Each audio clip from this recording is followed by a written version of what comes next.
Olá, internauta! Seja muito bem-vindo a esse canal, cujo objetivo é trabalhar assuntos que têm interesse na área de ciências humanas e sociais. E no vídeo de hoje nós vamos trabalhar uma temática que tem muita relevância atualmente porque tem relação com a pandemia. Nós vamos apresentar aqui como foi que Israel conseguiu se tornar o país número 1 no combate ao coronavírus e o número 1 em relação ao número de vacinados. Trata-se de um país situado ali no Oriente Médio. Inclusive, o presidente do nosso país demonstra que tem admiração pelo premier Benjamin Netanyahu, que é o primeiro-ministro daquele país. Mas mesmo assim não toma medidas que sejam semelhantes ao de Benjamin Netanyahu, que também faz parte desse espectro de extrema-direita, mas lá em Israel ele colocou como prioridade a questão da vacinação da população, a questão de pegar os grupos prioritários e deixar esses grupos a salvo com as doses das vacinas. Cerca de 2 semanas atrás, o próprio Benjamin Netanyahu explicou durante o Fórum de Davos, o Fórum Econômico de Davos, como que ele conseguiu ter prioridade na contratação das vacinas da Pfizer. Ele também está contratando da Moderna, mas ele explica lá nesse vídeo em inglês, eu vou deixar o link aqui para quem quiser ver, ele explica como que ele conseguiu fazer essa reserva. Ele fala que ele ligou para lá 2 da manhã, logo depois do anúncio do presidente da Pfizer, da eficácia da vacina, ele ligou, e lá em Nova York, onde o presidente da Pfizer estava, era 7 da noite, mas lá em Israel era 2 da manhã. Então ele ficou tentando contato e disse que se comunicou cerca de 5 vezes por dia com os executivos da Pfizer para conseguir garantir que as doses das vacinas para Israel iriam chegar, iriam se concretizar. Ele fala isso com orgulho de ter garantido para os cidadãos do país dele essa reserva de vacina, que está tendo hoje um resultado muito significativo na redução do número de casos, que a gente vai falar daqui a pouco. Uma das consequências imediatas dessa vacinação em massa que está acontecendo em Israel, atualmente cerca de 70% das pessoas de Israel já foram vacinadas, e das pessoas com a idade acima de 60 anos, esse percentual é de 90%, ou seja, eles priorizaram os grupos de maior risco e isso teve um impacto significativo na redução do número de casos. Existe um modelo matemático que fala que a imunidade de rebanho, que é uma quantidade de pessoas vacinadas que dão ali segurança para aquelas pessoas que não estão vacinadas de que o vírus não vai ter como ficar circulando, é de 70%. Nós não vamos tratar disso aqui, mas Israel é o país que está se aproximando mais desse percentual no mundo todo. Foi divulgado que entre a metade de janeiro e o início de fevereiro houve uma redução do número de testes positivos, ou seja, de novas pessoas infectadas, no percentual de 41%, ou seja, 41% a menos de número de pessoas com o coronavírus depois que se começou a vacinação nesse país, a vacinação em massa. Houve também uma diminuição em 31% no número de hospitalizações só nesse meio tempo em que os cidadãos receberam a segunda dose. Então está contando aí da segunda quinzena de janeiro até o início de fevereiro. E além dos 31% de redução nas hospitalizações, também houve um decréscimo em 24% naqueles casos considerados graves, em que os indivíduos têm aquela sintomatologia mais severa. E de todos os vacinados do país, apenas 254 pessoas apresentaram sintomas leves da Covid depois de ter passado por esse processo de vacinação. Ou seja, um número muito baixo, e isso demonstra o que toda a comunidade científica tem falado. Para que serve a vacina? Muita gente não está entendendo ou não quer entender qual é a importância da vacina nesse momento. Ora, a gente tem uma situação em que o sistema de saúde se sobrecarrega, porque as pessoas que vão ter alguma comorbidade, aquelas pessoas que vão entrar naquela estatística de 20% ali dos infectados que vão desenvolver alguma sintomatologia de grave, elas vão direto para os hospitais, sobrecarregando os profissionais de saúde, sobrecarregando os hospitais e muitas vezes fazendo com que não haja mais leitos, até para outros tipos de enfermidade. Às vezes tem um acidente, alguma outra coisa, e o hospital vai estar lotado por conta do grande número de pessoas que precisam ali de atendimento devido à Covid-19. E é isso que causa falência no sistema de saúde. E é exatamente por isso que é tão importante a administração da vacina, porque ela vai ter um impacto imediato na redução dos números de casos, redução dos novos positivos, redução daquelas pessoas que ao terem contato com o vírus e ao se infectarem, elas vão ter também uma redução no número das pessoas que vão precisar de atendimento médico, que vão precisar ir para o hospital e principalmente a redução no número de casos graves, que são esses que sobrecarregam de maneira mais grave o sistema de saúde.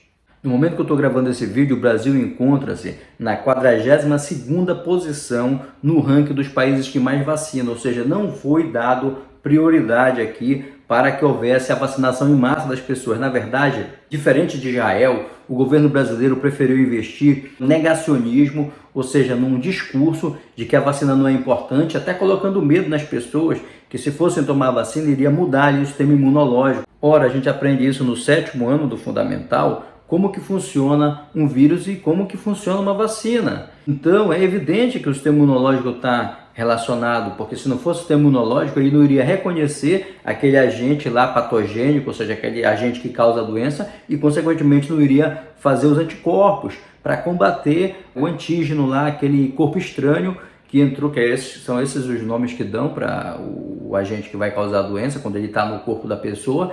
Então o organismo ele precisa reconhecer isso e precisa produzir uma proteína especial para combater, que são os anticorpos. Então é evidente que o sistema imunológico está relacionado com isso. Não vai transformar em jacaré, como falou o presidente da República. Inclusive foi motivo de chacota em nível mundial essa declaração, como se ele não soubesse o básico do ensino fundamental. Então isso que deu aí essa repercussão negativa para o país, em que o grande líder aí da nação tem esse nível de entendimento sobre como que funciona uma vacina. E em Israel, como aconteceu? Em Israel, tanto o premier Benjamin Netanyahu quanto o ministro da Saúde foram para a televisão explicar e também colocaram médicos, colocaram especialistas, representantes do governo, para explicar para as pessoas em programa de TV, de rádio, retirar todas as dúvidas que as pessoas tinham e se colocaram ali num diálogo franco com as pessoas, incentivando, inclusive o próprio premier apareceu tomando a dose da vacina em rede nacional para que as pessoas pudessem confiar na ciência, para que as pessoas pudessem confiar ali na vacina e poder aderir em massa ao programa de vacinação de Israel. E por conta dessa atuação firme do governo é que a população está indo de boa vontade se vacinar e se proteger contra a pandemia, contra esse mal que está assolando o mundo atualmente.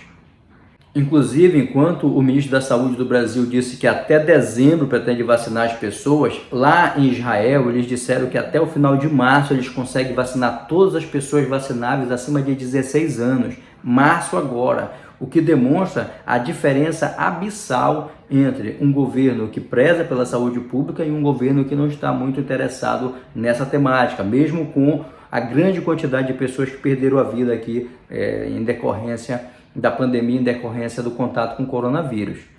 Uma outra situação que pode aparecer, dada essa atuação do Benjamin Netanyahu, é devido às eleições lá em Israel, seria agora em 23 de março, e que por isso ele quisesse colocar o Likud ali em evidência, aproveitando-se da pandemia para fazer uma base eleitoral. De todo modo, não dá para negar que todo partido político quer aferir dividendos das ações políticas que empreendem. Mas nesse caso específico, ainda que seja motivação eleitoral, o resultado prático para aquele país lá é o grande número de pessoas imunizadas e a redução drástica na gravidade da doença, nos novos casos, principalmente na pressão do sistema de saúde daquele país. E esse tipo de exemplo é que era para estar sendo seguido no Brasil. Não se coloca aqui na mesma velocidade, na mesma prioridade que a gente vê naquele país do Oriente Médio.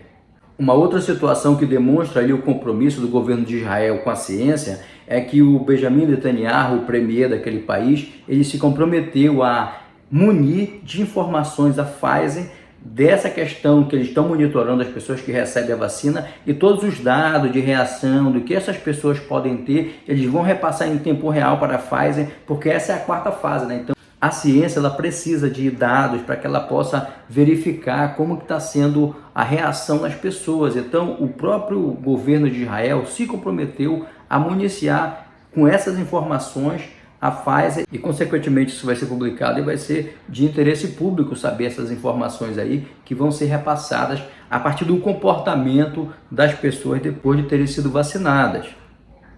E, por fim, O que é preciso entender é que a vacina ela leva tempo para fazer efeito no organismo, porque ela precisa sensibilizar o nosso organismo. Então, significa dizer que ao receber a dose da vacina, a pessoa não está automaticamente imune. Ela precisa de um tempo para que o organismo possa reagir e mais, são 2 doses da vacina. Então, para conseguir a eficácia que foi colocada das vacinas, é preciso que a pessoa cumpra todos os cuidados, como distanciamento social, a higienização das mãos, o uso de máscaras, durante todo o processo até que o final do ciclo da vacina se concretize. E uma outra coisa muito importante é que a vacina ela não vai alterar o DNA da pessoa, ela não vai ter um chip. É até uma coisa estranha, né, das pessoas que acreditam nisso. Como que um chip, a pessoa que tem celular em casa, né, sabe o que é um chip? Como que ia ter um chip numa vacina que ia entrar no organismo da pessoa e se instalar em algum local? É uma coisa assim que até fica complicado da gente compreender como que alguém consegue acreditar nesse tipo de teoria da conspiração, porque ela é realmente muito absurda, né? Então, infelizmente, a gente sabe que no Brasil tem gente que acredita nessas coisas, e esse discurso de negacionismo e teoria da conspiração, ele está atentando contra a saúde pública, infelizmente, e ajudando no agravamento da pandemia aqui no Brasil e dificultando o controle pelas autoridades sanitárias, o que tem alastrado esse mal aqui no país e trazendo muitas vítimas que poderiam ter sido poupadas se nós tivéssemos ali um governo que realmente se preocupasse com a saúde pública e com o bem-estar da população. Então fica aí o exemplo de Israel, que poderia muito bem ser seguido pelo governo brasileiro, já que ele coloca aí que admira o governo de Israel, poderia seguir também o que eles têm feito de bom. E para finalizar, antes que as pessoas comecem a criticar o vídeo sobre não ter problematizado a questão palestina, eu vou deixar aqui um indicativo de uma leitura, que é um livro da coleção Primeiros Passos, da questão palestina, para quem quiser dar uma olhada, quem quiser se aprofundar sobre essa temática, que nós não vamos abordar aqui no vídeo, porque o assunto aqui é vacina, o assunto aqui é como os governos estão trabalhando para debelar ou controlar esse mal aqui durante a pandemia. Então é isso, meus amigos. O vídeo de hoje a gente vai ficando por aqui, e esperando que a gente consiga aqui no Brasil ter um controle melhor sobre essa pandemia e poder reduzir o número de vítimas que está ceifando a vida de mais de 240 mil pessoas.